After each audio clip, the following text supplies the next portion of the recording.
अगर आप अपना हेयर ट्रांसप्लांट करवाने का सोच रहे होंगे तो दो चीजें सबसे पहले आपके दिमाग में आती है। नंबर 1, मेरा हेयर ट्रांसप्लांट में खर्चा कितना आएगा। नंबर 2, मुझे किस टेक्निक से अपना हेयर ट्रांसप्लांट करवाना चाहिए, क्योंकि मार्केट में आज की डेट में इतनी ज्यादा हेयर ट्रांसप्लांट टेक्निक्स आ गई है कि हर कोई जब ट्रांसप्लांट करवाने का प्लान करता है तो टेक्निक को लेके ही सबसे ज्यादा कंफ्यूजन में आ जाता है। तो इसीलिए आज की वीडियो में हम बात करने वाले एक ऐसी टेक्निक के बारे में जो कि अफोर्डेबल तो है, लेकिन उसका रिजल्ट इतना ज्यादा नेचुरल है कि महंगी से महंगी टेक्निक भी ऐसा रिजल्ट नहीं दे पाती। तो इसीलिए आज की वीडियो काफी ज्यादा इंपॉर्टेंट होने वाली है। आज की वीडियो को आप स्टार्टिंग से लेके एंड तक जरूर देखिएगा, क्योंकि आज की वीडियो में हम टेक्निक के बारे में बात करने वाले हैं, टेक्निक के रिजल्ट दिखाने वाले हैं हमारे सब्सक्राइबर का जिन्होंने उस टेक्निक से करवाया था, क्लिनिक के बारे में बात करने वाले हैं, किस क्लिनिक से ट्रांसप्लांट हुआ था, एंड एट लास्ट क्या आपको उस टेक्निक से ट्रांसप्लांट करवाना चाहिए। वो सारी चीजें हम आज की वीडियो में क्लियर करने वाले हैं। तो आज की वीडियो काफी ज्यादा इंपॉर्टेंट होने वाली है, स्पेशली उनके जो कि रिसेंटली अपना हेयर ट्रांसप्लांट करवाने का प्लान कर रहे हैं और चाहते हैं कि लाइफ में एक बार ट्रांसप्लांट करवाया जाए और अच्छे से ट्रांसप्लांट करवाया जाए। दोस्तों वीडियो की तरफ बढ़ते हैं, लेकिन सबसे पहले अगर आप अपना हेयर ट्रांसप्लांट करवाना चाहते हो और आप कंफ्यूज हो आपको कितने ग्राफ्ट लगेंगे, आपके ट्रांसप्लांट में खर्चा कितना आएगा, आपको ट्रांसप्लांट करवाना चाहिए भी कि नहीं, और आप भी हेयर ट्रांसप्लांट से रिलेटेड इन्फॉर्मेशन सर्च कर रहे हो तो आप हमारी वेबसाइट besthairhelp.com पे विजिट कर सकते हो। वहां पे आपको ट्रांसप्लांट से रिलेटेड सारी की सारी इन्फॉर्मेशन मिल जाएगी और आप भी अपना ट्रांसप्लांट 100% सक्सेसफुली करवा पाओगे, जैसे कि लाखों लोग करवा चुके हैं। नीचे मैंने डिस्क्रिप्शन में लिंक दिया हुआ है वेबसाइट का, आप वहां पे जाकर हमसे कॉन्टैक्ट कर सकते हो।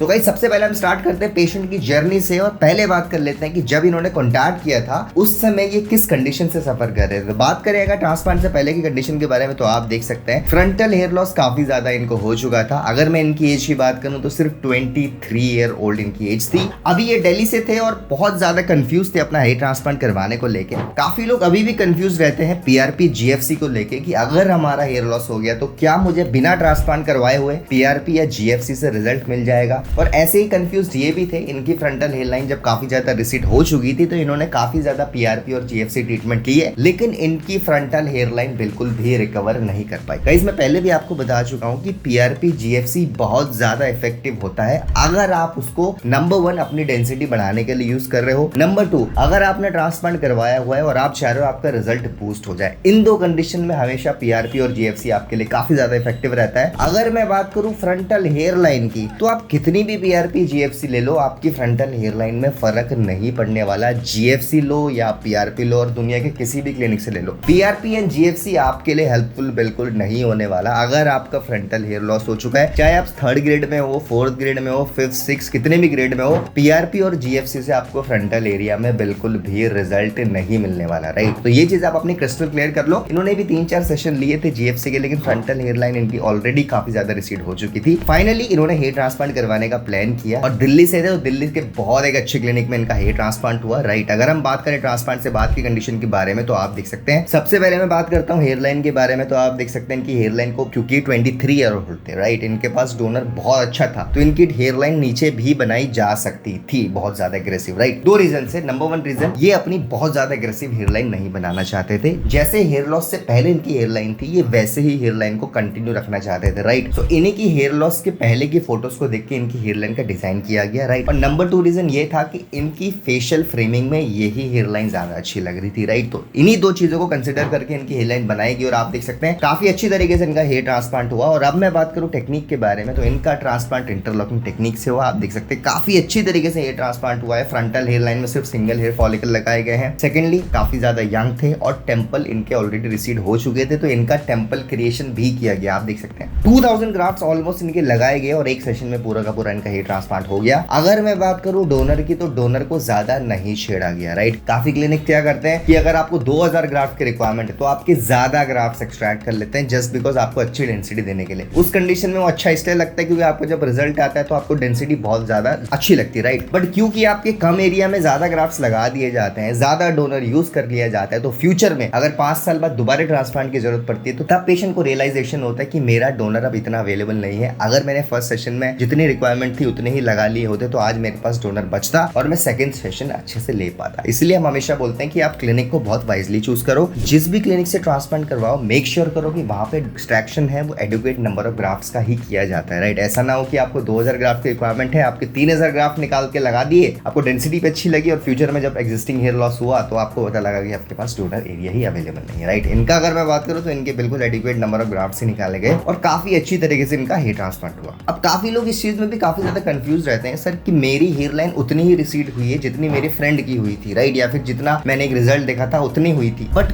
उनके ट्रांसप्लांट में सिर्फ 1800 ग्राफ्ट लगे थे, मेरे ट्रांसप्लांट में 2200 ग्राफ्ट क्यों रिकमेंड कर रहे हो, राइट? क्योंकि सेम एरिया है, फ्रंटल हेयर लाइन उतनी ही रिसीड हुई, तो आप ज्यादा ग्राफ्ट की रिक्वायरमेंट क्यों बता रहे हैं कुछ क्लिनिक्स? इसका देखो सिंपल सा रीजन है, सारे क्लिनिक टेम्पल क्रिएशन नहीं करते। अगर आपको सिर्फ फ्रंटल हेयर लाइन बनानी है और सेम आपका एरिया, तो हो सकता है आपको उतने ही ग्राफ्ट लगे, बट जहां पे टेम्पल्स आ जाते हैं, जहां पे आपका टेम्पल क्रिएशन का प्रोसेस आ जाता है, तो आप ये मान के चलिए 400 से 500 ग्राफ्ट आपके लगने ही लगने, अगर आप अच्छी डेंसिटी के साथ टेम्पल्स बनाते हो, राइट? मिनिमम 200-250 ग्राफ्ट तो आपके जाएंगे। और क्योंकि हो सकता है जो रिजल्ट आपने देखा हो जहां पे 1800 ग्राफ्ट लगे हो, वहां पे टेम्पल क्रिएशन नहीं हुआ हो, तो इसीलिए आपको लगता है कि मेरे क्यों 2000 या 2200 ग्राफ्ट बताए जा रहे हैं, जबकि एरिया तो सेम है। आपका टेम्पल क्रिएशन हो रहा है गाइस, आपके टेम्पल क्रिएशन में भी तो ग्राफ्ट लगेंगे, बिना ग्राफ्ट के तो टेम्पल क्रिएट नहीं किए जाएंगे, राइट? तो इसीलिए ग्राफ्ट का डिफरेंस आ जाता है, और ये चीजें आपको डॉक्टर से पहले डिस्कशन कर लेनी है हेयर ट्रांसप्लांट सर्जरी की, राइट? अब अगर हम बात करें ट्रांसप्लांट के 1 महीने बाद की, तो आप फोटोज देख सकते हैं। फ्रंटल एरिया में अगर मैं पर्टिकुलरली बात करूं तो आप देख सकते हैं काफी ज्यादा शेडिंग आ चुकी है, राइट? 80% बाल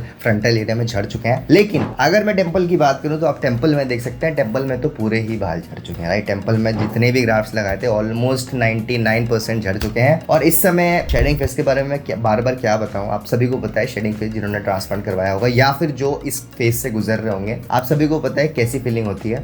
अब इनके हेयर ट्रांसप्लांट के 1 महीने बाद इनको पहली पीआरपी दी गई थी। ये जो आप फोटोज देख रहे हैं ये पीआरपी से जस्ट पहले की फोटोज है, राइट? 1 महीने बाद की बेसिकली ये फोटोज है। तो इन फोटोज के बाद इन्होंने फर्स्ट पीआरपी ली थी 1 महीने बाद, राइट? और जनरली जब आप अपना हेयर ट्रांसप्लांट करवाते हो, आपको पीआरपी ट्रीटमेंट के लिए बोला जाता है, तो उसका जो टाइम फ्रेमिंग होती है वो यही होता है, 25 से 30 दिन बाद आपको पहली पीआरपी लग जाती है। उसके बाद हर मंथली बेसिस में आपको पीआरपी लेनी पड़ती है। अब अगर मैं बात करूं ट्रांसप्लांट के 3 महीने बाद की कंडीशन के बारे में, तो अब आप देख सकते हैं 3 महीने में सिग्निफिकेंट ग्रोथ आपको दिख रही होगी, राइट? इसके 2 रीजन है। नंबर 1, इनके एग्जिस्टिंग हेयर अच्छे थे, राइट, और यंग थे तो रिजल्ट जल्दी आया। नंबर 2, इन्होंने ट्रांसप्लांट के 3 महीने में 3 पीआरपी ले ली थी। पहली पीआरपी 1 महीने में, दूसरी पीआरपी 2 महीने में, तीसरी पीआरपी 3 महीने में, जिस वजह से इनका रिजल्ट बूस्ट हुआ। और अब आपके सामने आप इनका रिजल्ट देख सकते हो, सिर्फ 30 महीने में काफी सिग्निफिकेंट ग्रोथ आपको इनकी दिख रही है, राइट? 3 महीने एक ऐसा फेज है, अगर आप अपना रिजल्ट इनके साथ कंपेयर करोगे तो हो सकता है आप होपलेस हो जाओ। हर किसी का ऐसा रिजल्ट नहीं आता, इसके बहुत सारे फैक्टर्स होते हैं। Number 1, body to body response, हर किसी की बॉडी सेम रिस्पॉन्स नहीं देती, राइट? किसी का हो सकता है ऐसा रिजल्ट आने में 6 महीने भी लग सकता है। मैं ये भी बोल, काफी लोग को हमने देखा है, काफी लोग हमें कॉन्टैक्ट करते हैं, सर 5 महीने हो गए, 6 महीने हो गए, ग्रोथ नहीं दिख रही है। और वही लोग जब 8 महीने बाद कॉन्टैक्ट करते हैं तो काफी ज्यादा अच्छी ग्रोथ दिख चुकी होती है। सो ये बॉडी टू बॉडी रिस्पॉन्स करता है। नंबर 2, इन्होंने हर महीने पीआरपी ली थी, राइट? तो आप अगर आप पीआरपी या जीएफसी लेते हो मंथली बेसिस में, तो ऑब्वियसली रिजल्ट बूस्ट होगा, बट फाइनल आउटकम आपका सेम ही रहेगा, चाहे आप पीआरपी लो, जीएफसी लो या ना लो, राइट? अब मैं इनके डोनर की बात करूं तो जैसे मैंने आपको बताया था, इनका डोनर प्रिजर्व रखा गया फ्यूचर के लिए, राइट? तो अब 3 महीने बाद इनका डोनर देखिए, ऐसा लग रहा है कि एक भी ग्राफ नहीं निकाला गया इस डोनर से। इतना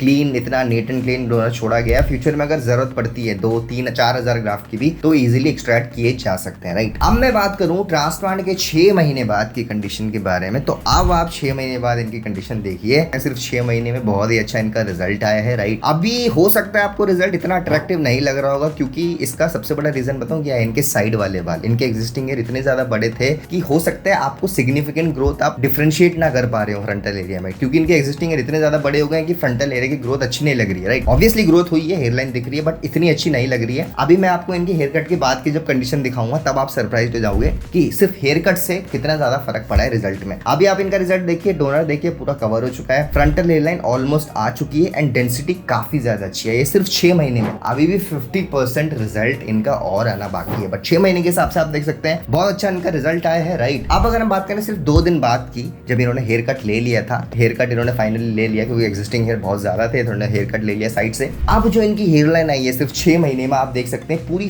फेशियल फ्रेमिंग ही चेंज हो गई है, right? It is one of the best results, right? आप लोगों ने भी बहुत सारे रिजल्ट्स देखे होंगे, आई होप ऐसे रिजल्ट्स बहुत कम देखने को मिलते हैं। और ये ऐसी हेयर लाइन है जिस हेयर लाइन से हर कोई सेटिस्फाइड रहता है। आप भी सेटिस्फाइड रहोगे जिसका ट्रांसप्लांट हुआ है, और लोग भी सेटिस्फाइड रहेंगे जो आपको देख रहे हैं। अगर एग्रेसिव हेयर लाइन बहुत ज्यादा बना दी, मोटे मोटे बाल लगा लिए, नंबर 1 आप सेटिस्फाइड नहीं रहोगे, आप तो रोज शीशा देख रहे हो। सेकंडली लोग भी आपको टोकेंगे, राइट? वो सेटिस्फाइड रहे ना रहे, लेकिन वो टोकेंगे जरूर, भाई हेयर लाइन तुम्हारी थोड़ी अजीब लग रही है, आर्टिफिशियल लग रही है, राइट? तो hair line designing is the most important thing. जितने भी सब्सक्राइबर के रिजल्ट्स दिखाता हूँ हमेशा एक चीज में पॉइंट करता हूँ कि आपको हेयरलाइन डिजाइनिंग में बहुत अटेंशन पे करनी है। आप किसी भी क्लिनिक से ट्रांसप्लांट करवाओ, हो सकता है आपके घर के बगल में एक अच्छा क्लिनिक हो, अगर वहाँ पे अच्छी हेयरलाइन बनाई जा रही हो, आपको देखना है क्लिनिक तभी फाइनलाइज करे जब आपको उनकी हेयरलाइन पसंद आ रही है। अगर इन्होंने एक ऐसे वैसे क्लिनिक में ट्रांसप्लांट करवा लिया होता, दिल्ली से थे, दिल्ली से ट्रांसप्लांट कराया, और दिल्ली में ऐसे क्लिनिक्स भी हैं जो ऐसी हेयरलाइन दे ही नहीं सकते। वो क्लेम जरूर करेंगे कि हम आपको दुनिया की बेस्ट हेयरलाइन दे देंगे, वो बेस्ट रिजल्ट्स दे देंगे, लेकिन ऑनेस्टली मुझे पता है 2 से 3% क्लिनिक है दिल्ली में जो अच्छा रिजल्ट दे रहे हैं, उनमें से ये भी क्लिनिक है, राइट। आप देख सकते हैं बहुत अच्छी हेयरलाइन लग रही है। डेंसिटी की मैं बात करूं तो एग्जिस्टिंग हेयर की डेंसिटी ट्रांसप्लांट हेयर से काफी ज्यादा मैच कर रही है। एंड अगर मैं बात करूं ओवरऑल रिजल्ट की, तो आप देख सकते हैं रिजल्ट काफी ज्यादा नेचुरल लग रहा है। He is basically very satisfied with the result and I hope आप भी सेटिस्फाइड होंगे इनके रिजल्ट से। 23 ईयर ओल्ड पेशेंट थे, फ्रंटल ट्रांसप्लांट करवाया था, बहुत अफोर्डेबल प्राइस में ट्रांसप्लांट करवाया था। हाँ, अगर मैं कॉस्ट की बात करूं तो इनका ट्रांसप्लांटेशन का खर्चा 20 रुपीज पर ग्राफ्ट आया था, और उस हिसाब से आप देख सकते हैं काफी अफोर्डेबल प्राइस में इनका बहुत अच्छा रिजल्ट आ गया। तो गाइस अगर आप भी अपना ट्रांसप्लांट करवाने का प्लान कर रहे हो तो हमेशा ध्यान रखो कि लाइफ में आपकी प्रायोरिटी ये होनी चाहिए, अगर मैं ट्रांसप्लांट करवाऊं तो एक बार करवाऊं, अच्छे क्लिनिक से करवाऊं, राइट। ऐसे ही कपड़े नहीं खरीद रहे हो कि एक बार आपने खराब खरीद लिए तो अगली बार आप अच्छे खरीद लोगे। लाइफ में एक बार ट्रांसप्लांट करवाने का कोशिश करो, अच्छे क्लिनिक से ट्रांसप्लांट करवाने की कोशिश करो। और फिर भी अगर आपको कंफ्यूजन रहती है तो आप भी फ्री गाइडेंस लेके अपना ट्रांसप्लांट 100% सक्सेसफुली करवा सकते हैं, जैसे कि लाखों लोग करवा चुके। उम्मीद करता हूं आपको आज की वीडियो पसंद आई होगी। अगर आपको आज की वीडियो पसंद आई तो हमारी वीडियो को लाइक करिए, फ्रेंड्स के साथ ज्यादा से ज्यादा शेयर करिए, एंड अगर आप फर्स्ट टाइम चैनल में आ रहे हैं चैनल को सब्सक्राइब कर दीजिए। आने वाले टाइम में बहुत सारे ऐसे वीडियोस लाने वाले हैं जिनकी नोटिफिकेशन डायरेक्टली आपके फोन में पहुंच जाएगी। Thank you so much for watching guys.